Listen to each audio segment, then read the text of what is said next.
Rising India news 24। का rising news 24 से मैं राजेश झा।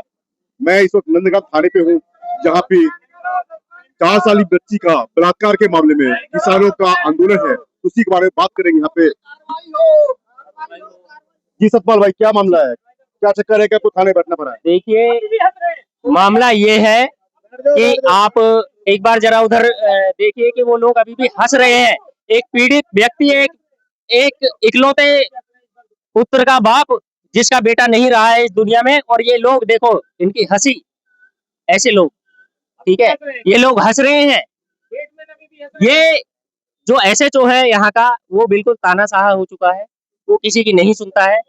जो पीड़ित व्यक्ति होते हैं, जो पीड़ित व्यक्ति के साथ में जो यहाँ के जो सामाजिक जो लोग जो आते हैं, जैसे मैं आता हूँ और जो मेरी टीम से कोई भी मतलब जो साथी गण आते हैं, भाई हैं, कोई भी आए, तो ये इसका सीधा सा रहता है कि जो पीड़ित पक्ष है उसी को और ज्यादा प्रताड़ित करना है।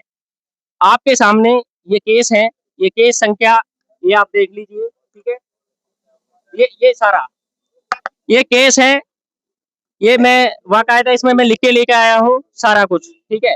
ये इतनी धाराएं हैं जो इसमें जो लगी हैं, जो केस संख्या है, इसमें इन्होंने एक भी में किसी भी जो पीड़ित व्यक्ति है उसके पक्ष में कार्रवाई नहीं की है। ऐसा क्यों, क्या कारण है?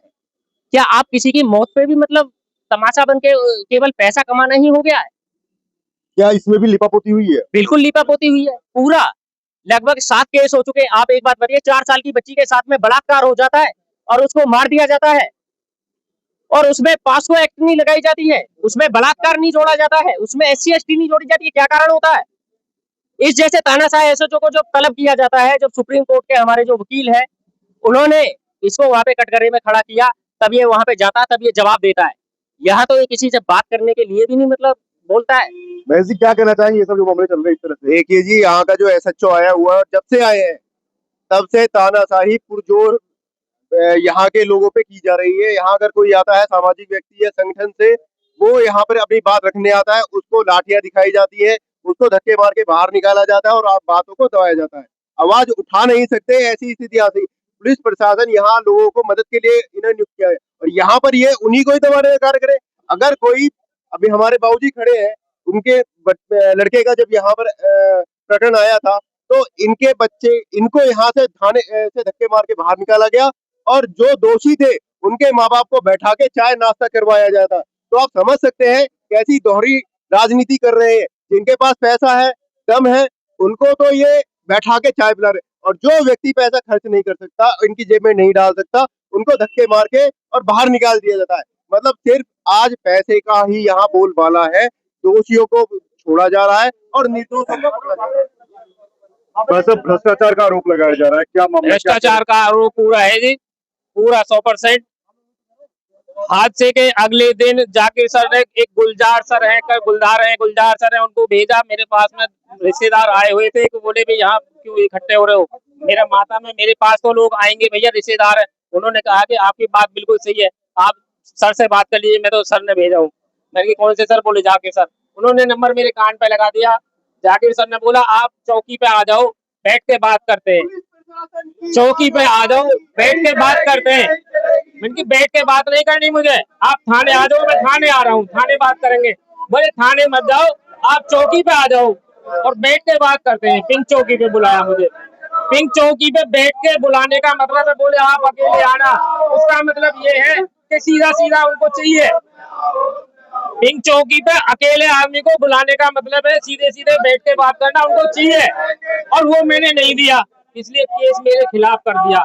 सारे एविडेंस हमारे कमजोर कर दिए इन्होंने, सारे एविडेंस कमजोर किए इन्होंने। ये दोषियों को बढ़ावा दे रहे हैं और निर्दोष को सजा दे रहे हैं। इनका मामला बिल्कुल विपरीत है। ये एसएचओ नहीं, ये उत्तर कोरिया के किंग जॉन हो रहे हैं आज की डेट में। उत्तर कोरिया के किंग जॉन हो रहे हैं एसएचओ, इनके ऊपर आरोप लगाया जा रहा है। और मेरे सामने किसान यूनियन के अध्यक्ष भी ये बात करेंगे। साहब, पुलिस के ऊपर जो आरोप लगाया जा रहा है, पुलिस को तो हथियार और डंडा रखने का अधिकार है जी, तो वो तो खैर दोनों चीजों के लिए रखी जाती है, फिर आप लोग क्यों आरोप लगा रहे हैं? आरोप आप देख रहे होंगे कि समस्याओं के लिए आए हैं, और जो हमारे सतपाल राघव हैं, इन पर ये पीड़ित परिवार के साथ में खड़े हुए थे, और उल्टा ही इन पर मुकदमा दर्ज कर दिया जाता है। क्यों? क्या पीड़ित परिवार के साथ में खड़ा होना गलत है? जैसे ही मुझे सतपाल भाई ने बताया कि अध्यक्ष जी ऐसे बात है, तो मैंने तुरंत बोला सतपाल भाई आप अकेले नहीं हो, मैं और मेरा पूरा संगठन आपके साथ में है, जहां पर भी आपको जरूरत पड़ेगी मैं खड़ा रहूंगा। और अगर यहाँ से अगर ऐसे एचएसओ को नहीं निलंबित करा तो हम सीधा लखनऊ के लिए कूच करेंगे। जी, लखनऊ तक पहुंचाने का इरादा है। बिल्कुल। और जी मामले में उस वक्त आप भी थे, हम भी थे उस वक्त। कार्रवाई तो हुई थी, इनकाउंटर भी कर दिया गया था, फिर ये दोबारा आप लोग क्यों प्रदर्शन करने लगे? असलियत बात क्या है कि वो तो दिखावटी काउंटर था, जो उस पे धाराएं लगानी थी, जो उसको एक बहुत बड़ी जो धारा लगानी थी वो तो धारा लगाई नहीं। मैं बीच में थोड़ा रोकूंगा। पहली बात तो ये जो मामला है ना उस पे जो धाराओं लगाने वाला नहीं है, ये जो हमारे जो हम जो पीड़ित व्यक्ति हैं। अच्छा। आप एक मिनट बैठेंगे जरा, काम खराब हो जाएगा अगर खड़े हो जाए। आप भी बैठ जाओ ना। देखिए ऐसा है कि जो हमारे जो निर्दोष लोगों के खिलाफ जो ये जो कार्रवाई जो हो रही है, हम उसके विरोध में यहाँ पे बैठे हुए हैं।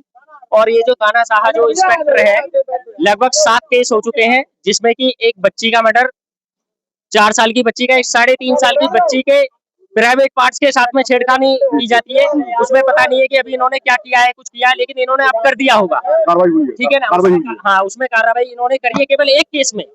उससे पहले 2 केस आपके हो जाते हैं आपका हिंदू मुस्लिम वाले, उसमें कोई भी कार्रवाई नहीं होती है। एक 6 महीने की बच्ची होती है उसकी भाई की, उसके बाद में 6 महीने की बच्ची को वो गिर जाती है, उसकी वाइफ के साथ में मतलब मारपीट होती है, उसके साथ में मारपीट होती है, वो भी यहीं पे है, जो भाई है हमारा, ठीक है। और वो जो वाइफ है उसकी अभी तक भी बेड रेस्ट पे है, उस पे इन्होंने 151 में केस को रफा दफा करके मतलब कर दिया, कोई कार्रवाई नहीं करी उस पे। अब आप लोग क्या चाहते हैं?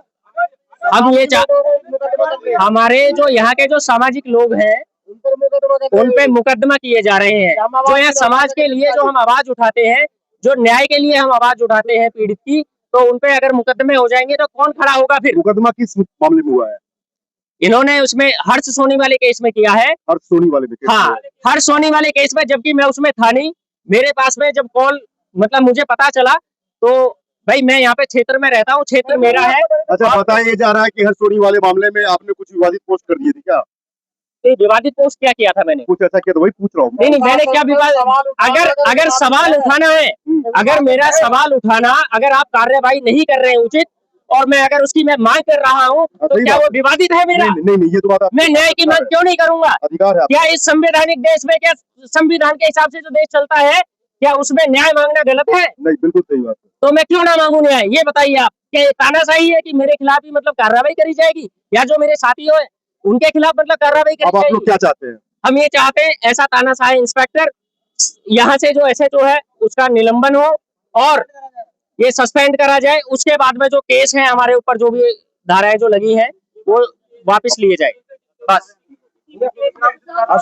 जैसा कि देखेंगे नंदग्राम थाने पे किसान नेता वगैरह सब आए हुए हैं और इन लोगों की मांग है कि जो समाज के लोगों को किसी पक्ष में अगर खड़े होते हैं उनके ऊपर जो मुकदमे वो मुकदमे खारिज किए जाए और एसएचओ जो थाना प्रभारी है उनको सस्पेंड किया जाए, तत्काल सस्पेंड किया जाएगा। मैं राजेश कैमरा। देश और दुनिया का सबसे तेजी से उभरता हुआ news channel rising India news 24 channel को सब्सक्राइब करें, लाइक करें और वीडियो को शेयर करें।